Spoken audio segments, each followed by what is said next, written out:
작년 1월 10일 날 주일인데 제가 소명교회에 와서 첫 예배를 그때 우연히 와서 예배를 드렸습니다. 이때 여러분들께서는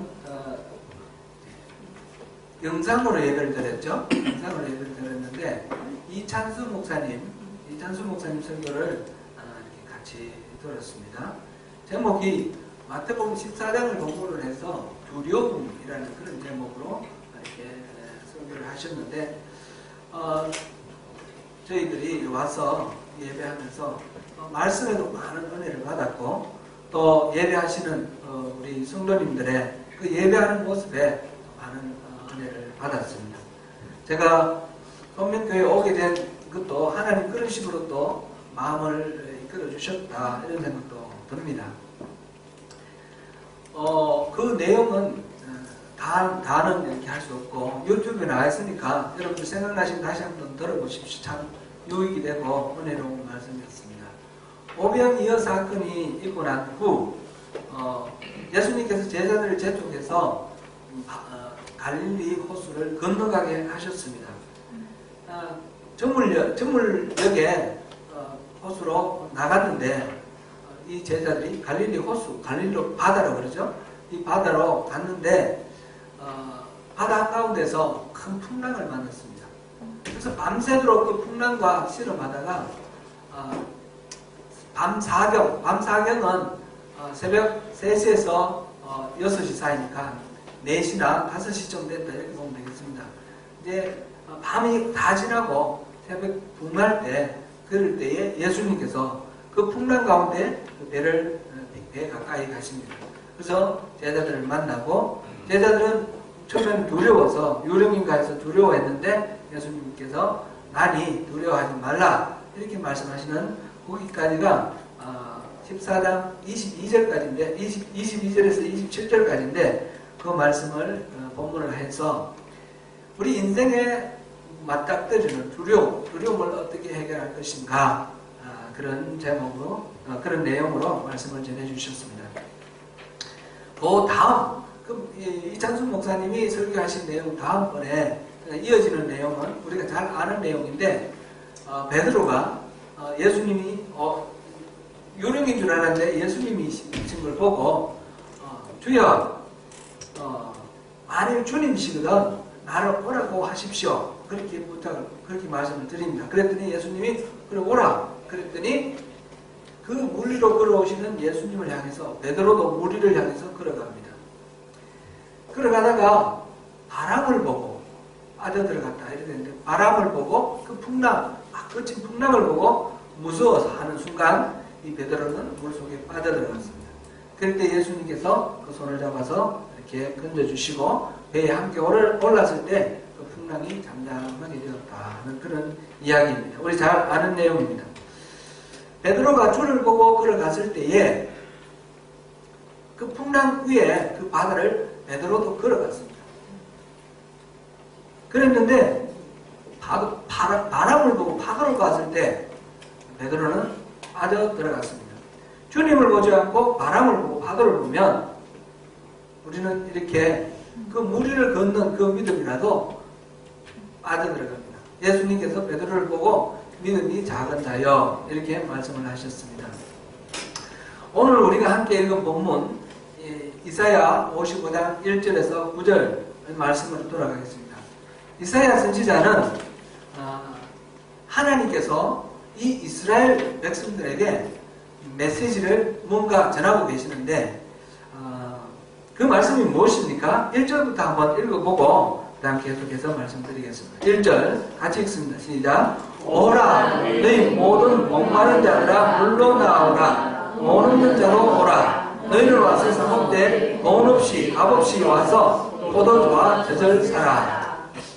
아멘. 이사야서 지난번에 제가 언젠가 잠깐 말씀을 드린 것 같은데 이사야서는 전체가 66장까지 있습니다. 66장까지 있는데 성경이 66권이죠. 그거하고 비슷합니다. 이렇게 그 중에 39장까지 구약이 39권 있잖아요. 이사야서 39장까지와 이사야서 40장부터 66장까지 27장과 내용이 다릅니다. 이 앞에 39장까지는 히스기야 왕 시대를 배경으로 하고 있습니다. 그때는 북왕국 이스라엘이 멸망하였고 남왕국 이스라엘은 멸망하지 않았을 때입니다. 그럴 때에 남왕국 이스라엘을 향해서 하나님께서 회개하지 않으면 멸망한다. 내가 징계한다. 그 내용이 이사야서 1장부터 39장까지의 내용입니다. 그리고 40장부터 66장까지는 바벨론의 포로로 끌려가 있는 상황을 배경으로 하고 있습니다. 그래서 내가 회복시켜 주겠다. 나에게로 돌아오라. 그 내용이 이사야서 40장부터 66장까지의 내용입니다. 지금 지난번에 우리 43장을 가지고 성부 영신 예배를 드렸죠. 성부 영신 예배 43장 말씀으로 우리가 예배를 드렸는데 거기에서 마찬가지로 하나님 약속하셨습니다. 회복해 주겠다. 그 말씀을 하셨고요. 지금 그 얘기가 계속해서 66장까지 말씀을 하고 있습니다. 바벨론 포로생활을 하고 있는 이 유대인들에게 삶은 결코 녹록지 않고 고달프고 힘든 그런 삶입니다. 그들은 포로 생활을 하면서 이 육체적으로 실질적으로 살아가는 이 생활만 어려운 뿐만 아니라 이전에는 성전이 있어서 제사도 드리고 하나님을 섬겼는데 이제 이국 땅에 끌려가서 포로로 끌려가서 막 흩어진 상황 속에서 성전도 없고 그래서 하나님을 섬기고자 하는 그런 여러 가지 마음도 채워지지 아니합니다. 그런 상태에 있는 이 이스라엘 사람들을 향해서 오호라 너희 모든 목마른 자들아 물로 나오라 돈 없는 자도 오라 이렇게 하나님이 부르십니다. 오늘 설교 제목이 하나님의 초청인데 우리 하나님의 이 부르심을 한번 생각해보는 그런 시간 가지면 좋겠습니다. 갈증 여러분이 목마른 갈증이 생기죠. 근데 이 육체적으로 목말라서 갈증도 아주 정말 견디기 힘든 그런 갈증이죠. 사막을 걸어가다 보면 이 물을 공급받지 못하면 죽죠. 바다에 표류하는 배 위에 있는 사람들은 그 바닷물을 먹으면 더 목말라서 죽는다 합니다. 그래서 우리 인간의 육체의 70%가 물인데 이 수분이 충분히 공급되지 않으면 우리는 며칠 못 가서 죽습니다. 그래서 아프리카에 선교하는 사람들도 보면 이 우물 파주는 이런 선교가 굉장히 중요한 일이 되죠. 제가 대학교 다닐 때에 저희들이 대학 다닐 때에 이현세라는 만화가가 그린 공포의 외인구단이라는 그 만화가 선풍적인 인기를 끌었습니다. 다 보신 분 계세요? 예. 그게 보면 주인공이 까치, 마동탁, 엄지 이렇게 나오는데 원래 어릴 때 엄지랑 까치랑 친했는데 나중에 이 엄지가 마동탁하고 이제 이렇게 약혼도 하고 이렇게 됐습니다. 근데 어느 날 까치가 엄지를 만나기로 어릴 때 약속한 날이 있었습니다. 그 약속한 장소에 가서 이제 엄지를 기다리는데 까치가 먼저 와서 기다리는데 엄지는 나중에 왔는데 자기가 마동탁과 이 약혼을 했기 때문에 그 떳떳하게 나오지를 못하고 숨어서 까치를 바라보고 있습니다. 근데 그날 억수같이 비가 내리는데 그 비를 맞으면서 까치가 기다리던 엄지가 오지 않으니까 땅바닥에 뭔가 글을 씁니다. 글자를 쓰는데 그 글자가 기억이 납니다. 갈증. 사랑하는 그 엄지에 대한 그 간절한 그 갈망, 그 사랑의 갈증, 그거를 이렇게 갈증 이렇게 표현했습니다. 사랑에 대한 갈증도 있을 수 있고요. 육체적인 갈증 외에 그리고 배우지 못한 사람들은 이 배움에 대한 갈증도 아주 간절하죠. 또 억압받은 사람들은 갇히고 눌린 삶을 살아가는 사람들은 자유를 향한 그런 갈증도 아주 간절하고 강합니다. 여러 가지 갈증이 있습니다. 갈증이 있는데 이 지금 포로로 끌려가 있는 바벨론으로 포로로 끌려가 있는 이 유대인들에게 갈증은 어떤 갈증일까요? 다른 모든 갈증보다도 더 영적인 갈증, 하나님을 만나고 싶어하는 그런 갈증입니다.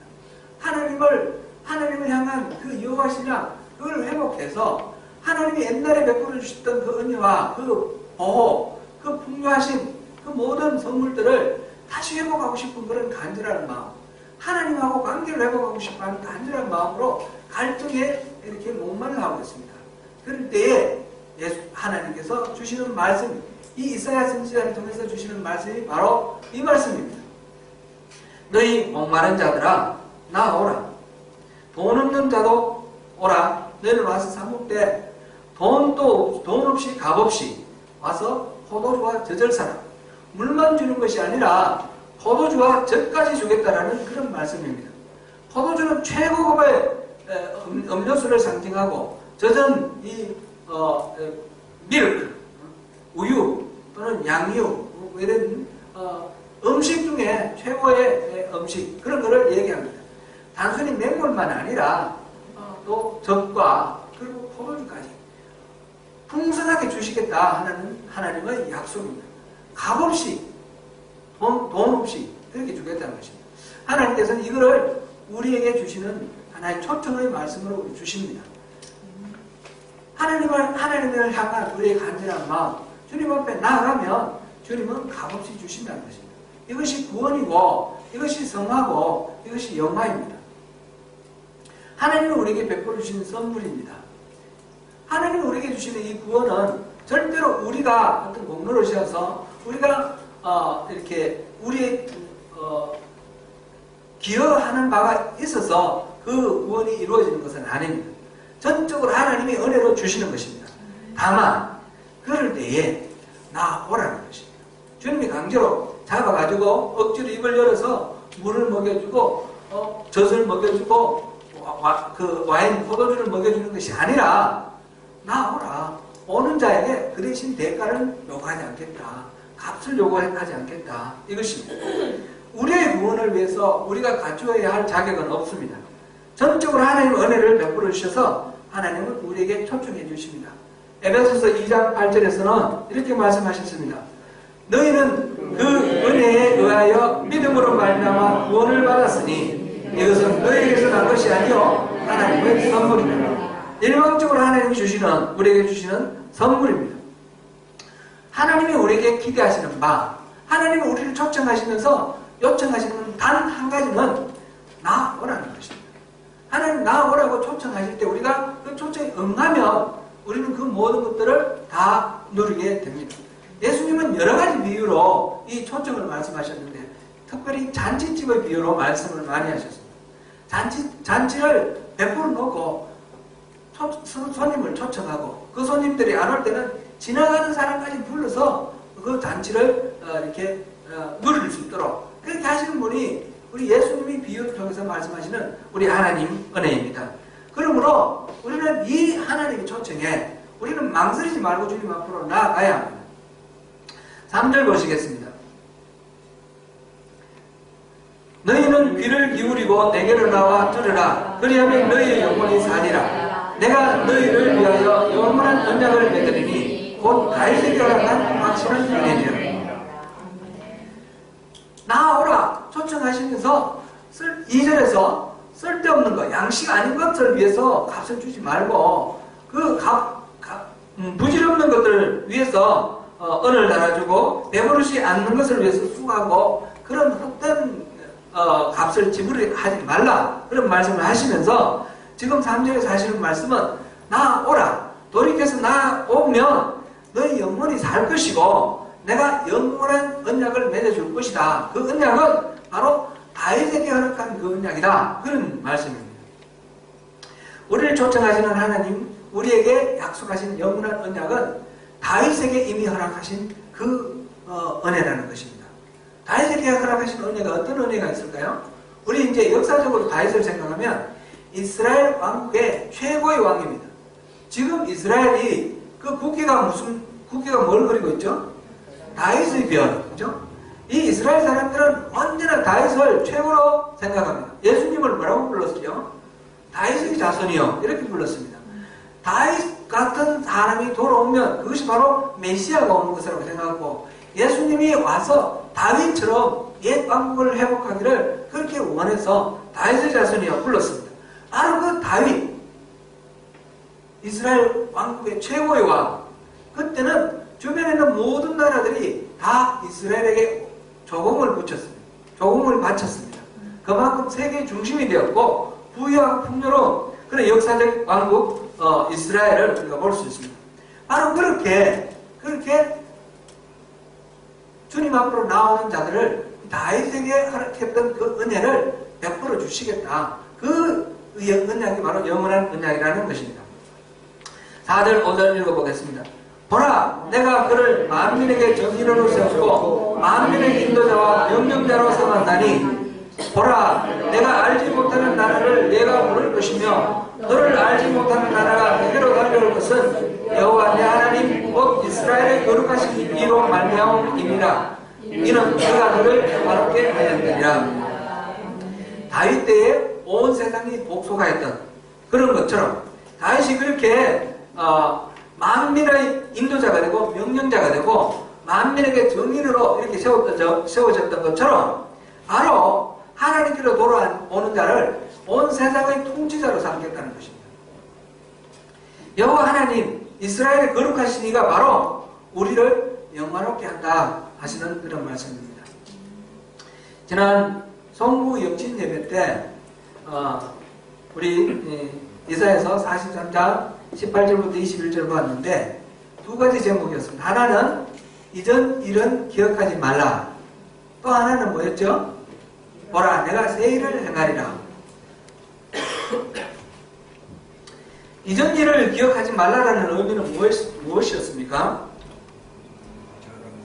묵은 해를 보내면서 지나간 일, 몽땅 다 잊어버리라는 뜻은 아니고요.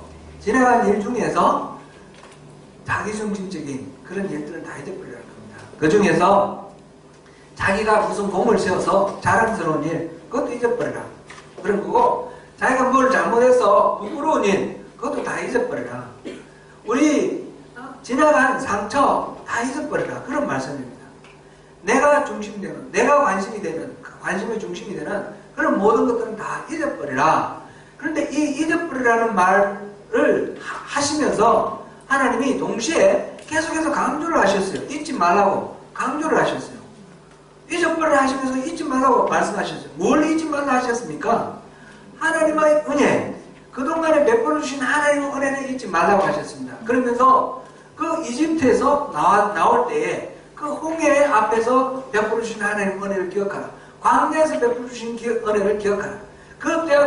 그 장렬하는 그 태양 아래서 더 죽으려고 그럴 때에 그 근원을 만들어준 구름 기둥, 밤에 그 차가운 냉기 속에 덜덜 떨면서 추워할 때 그 온기를 만들어준 불기둥, 목말라 죽으려 할 때 반석을 깨뜨려서 흘려보내주시는 그 생명의 물, 그리고 배고플 때에 매일매일 공급해주신 그 만나, 고기 먹고 싶을 때 메추라기, 날아가는 메추라기를 떨어뜨려서 집 물릴 정도로 그렇게 많이 주신 그런 하나님의 은혜, 모든 은혜, 40년 동안 광야를 헤면서 옷이 해지 않고 신발이 깔지 않는 그런 은혜, 부족함이 없이 충분하게 공급해 주시는 그 모든 은혜, 그 하나님의 은혜를 기억하라는 거죠.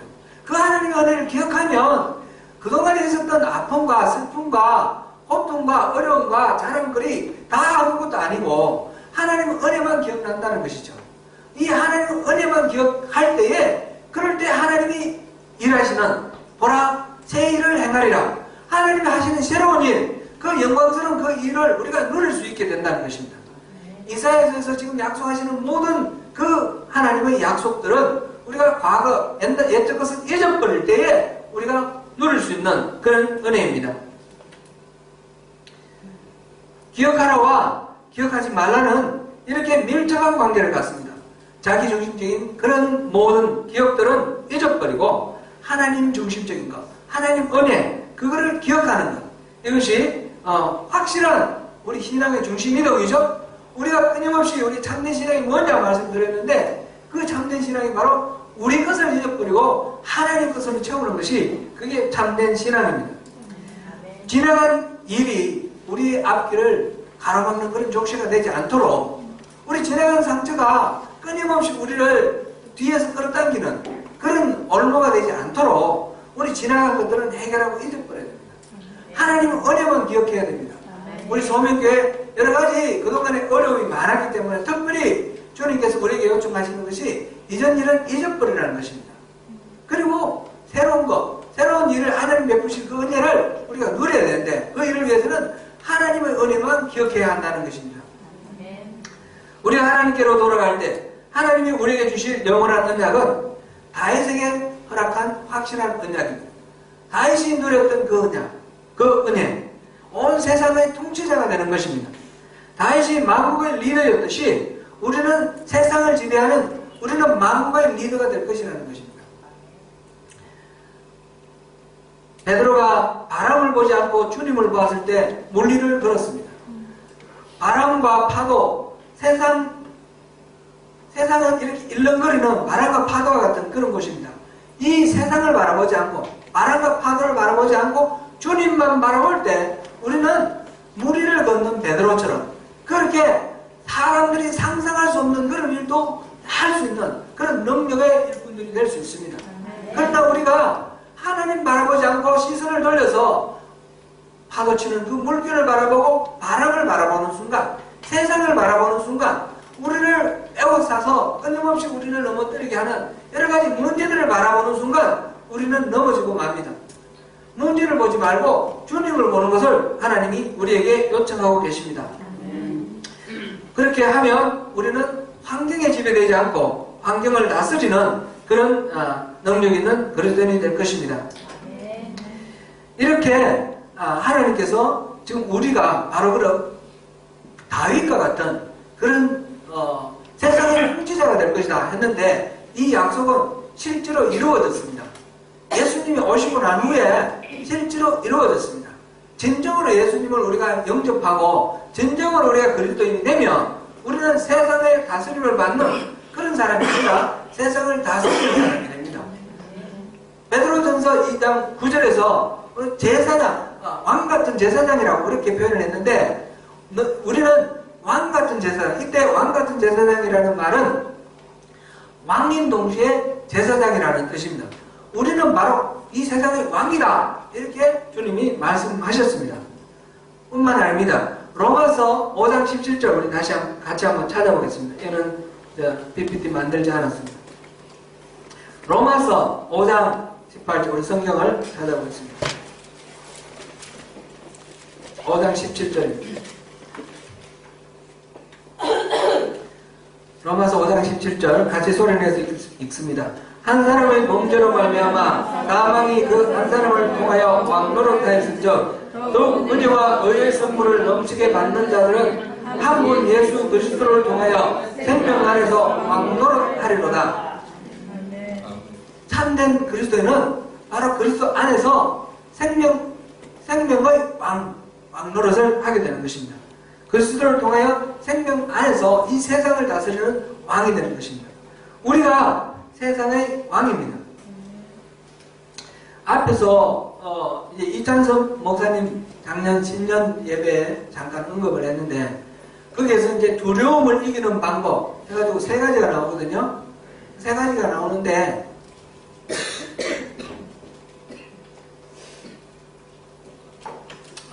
두 번째 이야기가 예수님의 부재에 대한 오해를 극복하기, 오해에서 벗어나기, 이렇게 되어 있고, 세 번째는 기억하기, 이렇게 되어 있거든요. 기억력을 회복하기, 이렇게 되어 있는데, 기억, 그거는 앞서 말씀드린 것과 같이 연결시켜서 생각하면 되겠고요. 이 두려움을 이기는 비결 중에 예수님 부재라는 오해에서 벗어나기, 이 부분을 우리가 한번 생각해 보면 좋겠습니다. 예수님의 제자들은 초저녁에 배를 타고 갈릴리 그 바다를 건너는데 밤새 풍랑 때문에 건너편에 닿지 못하고 고난 가운데 애쓰고 있습니다. 그 가운데 그들이 두려움에 빠지는데, 그들이 두려움에 빠지는 것은 풍랑 자체에 대한 두려움보다도 더 큰 두려움은 예수님이 계시지 않았기 때문에 느끼는 그런 두려움이었습니다. 예수님이 오셨을 때 그들이 안심을 했던 그것은 바로 예수님이 계시면 모든 것이 해결된다는 것을 그들은 알았기 때문입니다. 이 사건이 있기 바로 전, 그들이 바다 한가운데 풍랑을 만나기 바로 전 무슨 일이 있었습니까? 오병이어 사건이 있었다고 그랬습니다.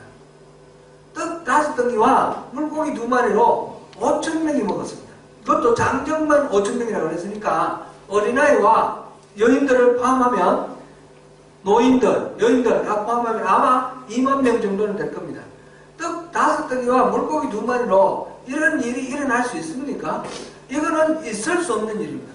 이거는 예수 그리스도 그분이 사람일 경우에는 불가능한 일입니다. 어떤 사람으로서는 어떤 요소를 보려도 그건 불가능합니다. 이분이 바로 하나님이시기 때문에 하나님이 그분에게 그런 능력을 주셨기 때문에 그래서 이게 가능합니다. 그래서 제자들은 예수님은 어떤 분이시다는 것을 압니다. 우리가 아는 대로 수많은 기적이 있었죠. 가나의 혼인잔치뿐만 아니라 죽은 자를 살리기도 하고, 그죠? 안전병을 일으키기도 하고, 오병이어 사건 같은 그런 사건이 또 한 번 더 있지 않습니까?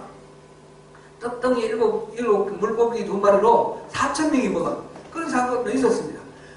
그래서 예수님이 계시면 아무런 걱정이 없습니다. 그런데 예수님이 안 계시기 때문에 지금 두려움에 빠져 있는 것입니다.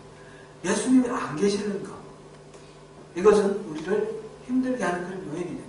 지난 주일에 제가 극단적인 예를 들면서 하나님이 안 계시는 것 같은 그런 상황이 있다, 그런 말씀을 드렸습니다. 하나님이 숨어 계시는 것 같고 하나님이 안 계시거나 계시더라도 나를 버리셔서 내 기도만 안 들으시는 것 같은, 그래서 전혀 기대하지 않고 전혀 예상하지 않는 그런 불행을 당하는 경우도 있고, 하나님께 간절하게 매달렸음에도 불구하고 기도가 성취되지 않는 그런 일들이 있습니다. 우리 삶에 얼마든지 있습니다. 그런데 우리는 하나님이 안 계시는구나 이런 생각을 하는데, 하나님이 안 계시는가? 우리가 지금 하나님을 체험을 하고 하나님이 경험하는 신앙이 흔들리지 않는 그런 신앙이라고 그랬는데, 하나님이 안 계시면 어떻게 경험합니까? 그래서 이때에 우리가 어떻게 그 상황이 어떤 것인가를 우리가 알아야 되겠습니다. 마가복음 14장 48절에 보면 예수님께서 이 제자들을 미리 먼저 보내시고, 오병이어 사건을 미리 보내시고, 제자들이 바다에 가서 이렇게 건너가는 그 동안에 예수님은 산에 올라가서 혼자 기도하고 계셨다고 그랬습니다. 그런데 14장 48절에서 예수님은 산에서 그 제자들이 그 풍랑 가운데 고생하시는 것을 보시고, 그리고 걸어가셨다고 그랬습니다. 제자들을 다 보고 계셨습니다. 실질적으로 예수님은 처음부터 끝까지 그 제자들을 다 보고 계셨습니다. 예수님이 안 계신 것이 아니고 예수님은 늘 함께 하셨습니다.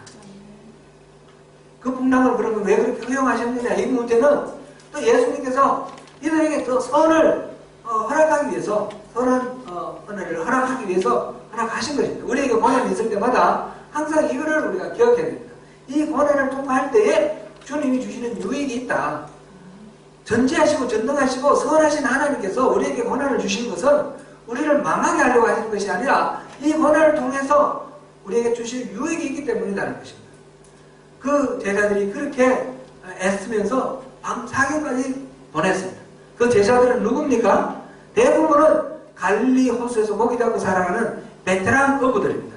베드로, 안드레, 야고보, 요한, 그들은 바로 그 갈릴리 바다에 대해서는 아주 속속들이 다 꿰뚫고 아는 사람들입니다.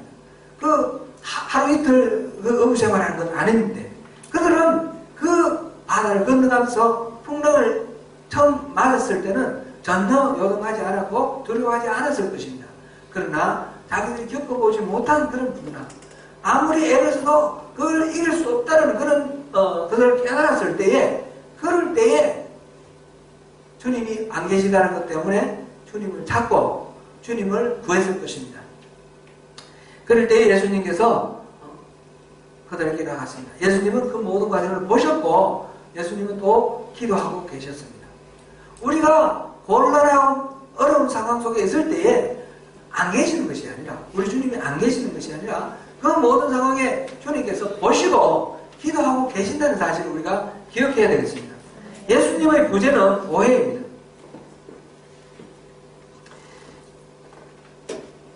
우리가 하나님이 안 계시는 것과 같이 보이는 그런 상황도 사실은 하나님은 다 보고 계십니다. 이제 어린아이들은, 금방 갓난아기들은 눈에 엄마가 보여야지 안심을 하고, 눈에 엄마가 안 보이면 엄마가 없다고 생각합니다. 그래서 앙앙 울죠.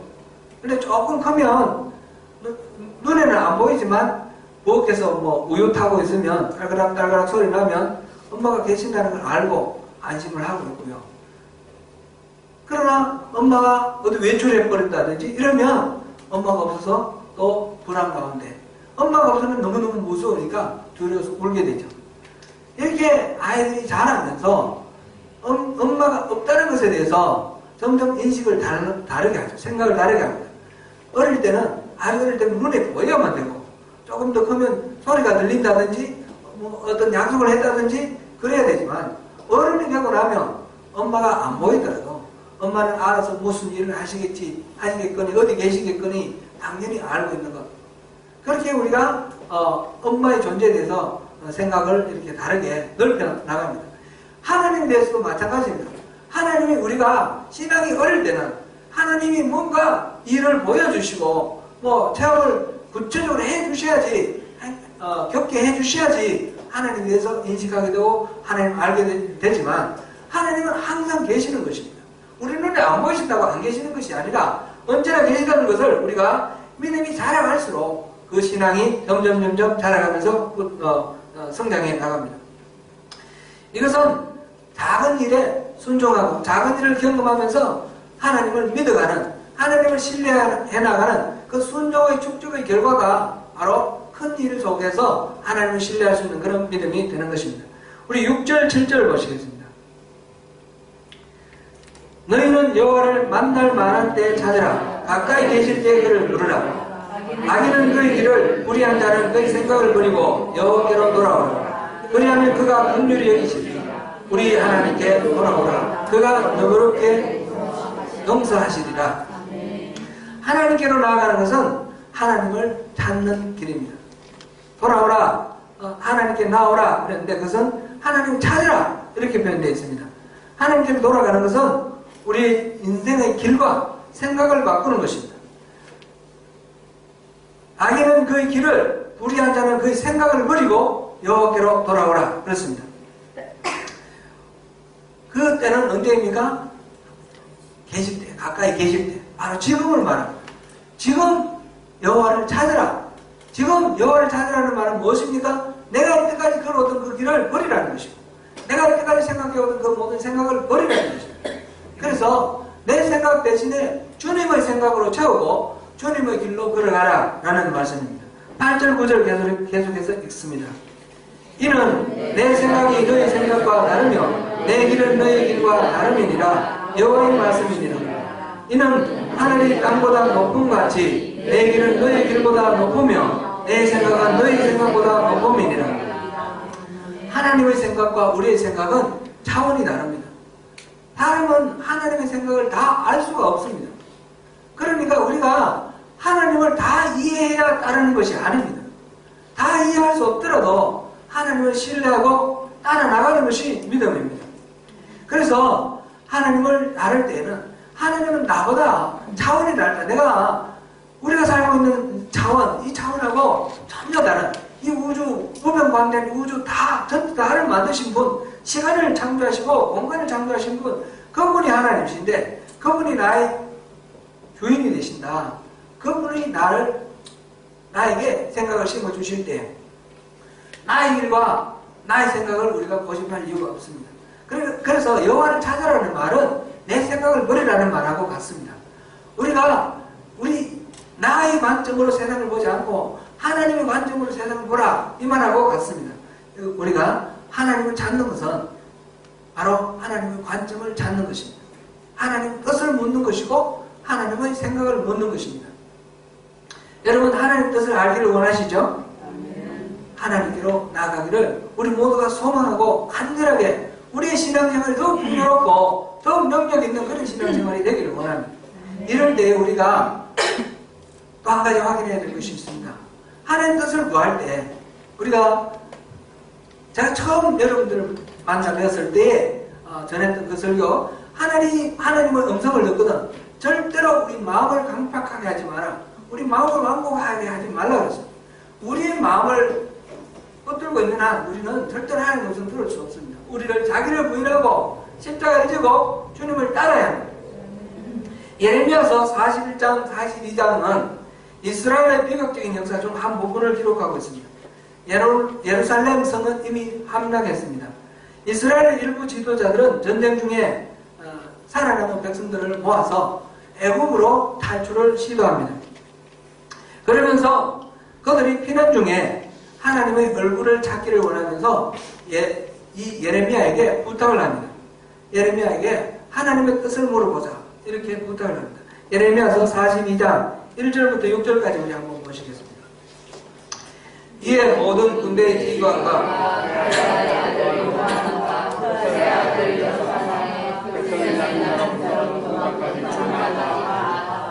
선지자 예레미야에게 이르되 당신은 우리의 단어를 듣고 이 남아있는 모든 날을 위하여 당신의 하나님 여호와께 기도해 주소서. 당신이 보는 바와 같이 우리는 많은 사람들에서 남은 적은 무리이니 당신의 하나님 여호와께서 우리가 땅의 갈길과 할 일을 보시기를 원하나이다. 선지자 예레미야가 그들에게 이르되 내가 네 말을 들었으며 네 말대로 너희 하나님 여호와께 기도하고 무릇 여호와께서 너에게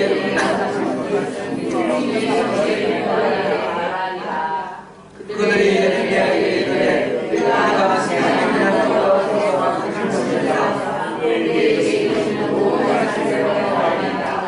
여호와께서는 우리 가운데 진실하고 성실하신 되시옵소서. 우리가 당신을 우리 하나님 여호와께 보내면 그의 목소리가 우리에게 좋든지 좋지 않든지 막론하고 순종하려 합니다. 우리가 우리 하나님 여호와의 목소리를 순종하면 우리에게 복이 있으리라 합니다. 아멘. 이스라엘 사람들은 하나님의 뜻을 순종하기로 맹세를 하고 예레미야에게 하나님의 뜻을 물었습니다. 그의 목소리가 우리에게 좋든지 좋지 않든지 막론하고 순종하려 합니다. 이렇게 말했습니다. 그리고 10일이 지났습니다. 하나님은 그들에게 말씀을 하셨습니다.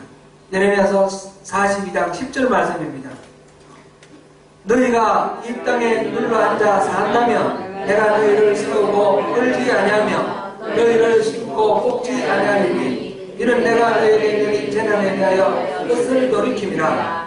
하나님은 그들에게 이 땅을 떠나지 말라고 말씀하셨습니다. 애국으로 가면 잘못될 것이라고 경고까지 하십니다. 예레미야 42장 15절 16절 말씀입니다. 너희 유다의 남은 자여 이제 여호와의 말씀을 들으라. 만군의 여호와 이스라엘의 하나님께서 이와 같이 말씀하시되 너희가 만일 애국에 들어가서 거기에 살기로 모집하면 너희가 두려워하는 칼이 애굽 땅으로 따라가서 너희에게 미칠 것이요 너희가 두려워하는 기근이 애굽에서 급히 따라가서 너희에게 임하리니 너희가 거기에서 죽을 것이라. 예레미야가 하나님의 말씀을 이렇게 전했습니다. 애굽으로 가지 마라. 이 땅에 머물러라. 애굽으로 가면 칼이 따라갈 것이다. 하나님의 이 말씀을 다 전했을 때 이스라엘의 백성 반응들은 무엇입니까? 예레미야서 43장 1절에서 2절 말씀입니다. 같이 읽어보겠습니다. 예레미야가 모든 백성에게 그들의 하나님 여호와의 말씀, 곧 그들의 하나님 여호와께서 자기를 보내서 그들에게 이르신 이 모든 말씀을 말하기를 마치니 호시아의 아들 아사랴와 가랴의 아들 요하난과 모든 오만한 자가 예레미야에게 말하기를 내가 거짓을 말하는도다. 우리 하나님 여호와께서 너희는 애굽에서 살려고 그리로 가지 말라고 너를 보내어 말하게 하지 아니하셨느니라. 하나님의 뜻을 뜻을 물을 때 뭐라고 물었습니까? 그 뜻이 좋든지 좋지 않든지 우리는 반드시 하나님 뜻을 따르겠습니다. 순종하겠습니다. 그렇게 맹세를 하고 하나님 뜻을 물었는데 하나님이 말씀하시기를 애굽으로 가지 말고 이 땅에 머물러라. 그랬을 때 이들은 네가 거짓말한다. 그렇게 말해버렸습니다. 왜 그랬습니까? 자기들이 원하는 답이 아니었기 때문입니다. 우리가 하나님의 뜻을 물을 때에 우리가 어떻게 묻습니까? 우리가 하나님이 말씀하시면 무조건 순종하겠습니다. 그렇게 말하고 하나님이 말씀하신 대로 순종합니까? 하나님을 찾는다고 내 생각을 버리고 하나님 생각으로 내가 살겠다고 하고 하나님께로 돌아갔는데 하나님의 생각, 하나님 길을 우리에게 보여주셨을 때 우리는 어떻게 합니까? 하나님 이것 말고요. 이 길 말고요. 하나님 이거 주세요. 우리가 만약 이렇게 하나님의 그 생각을 내 생각으로 바꾸기를 강요하고 매달린다면 바로 이 예레미야 시대에 이 이스라엘 사람들하고 무슨 차이가 있겠습니까? 하나님 음성을 듣기를 원하십니까? 하나님 뜻을 구하십니까? 그러면 순종이 필수입니다. 순종을 해야지 이 말씀을 주시는 하나님 뜻이 하나님 그 언약이 성취가 되는 것입니다. 사랑하는 성도 여러분, 이제 말씀을 맺습니다. 하나님을 찾는다는 말은 하나님의 뜻에 순종하겠다는 의미입니다. 자기 계획을 바꾸지 않고 하나님이 자기의 계획에 맞추기를 원하는 것은 하나님을 찾는 것이 아닙니다. 참된 마음으로 하나님을 찾고 하나님께 돌아갈 때 주님이 약속하신 영원한 언약의 복을 우리가 누릴 수 있게 됩니다.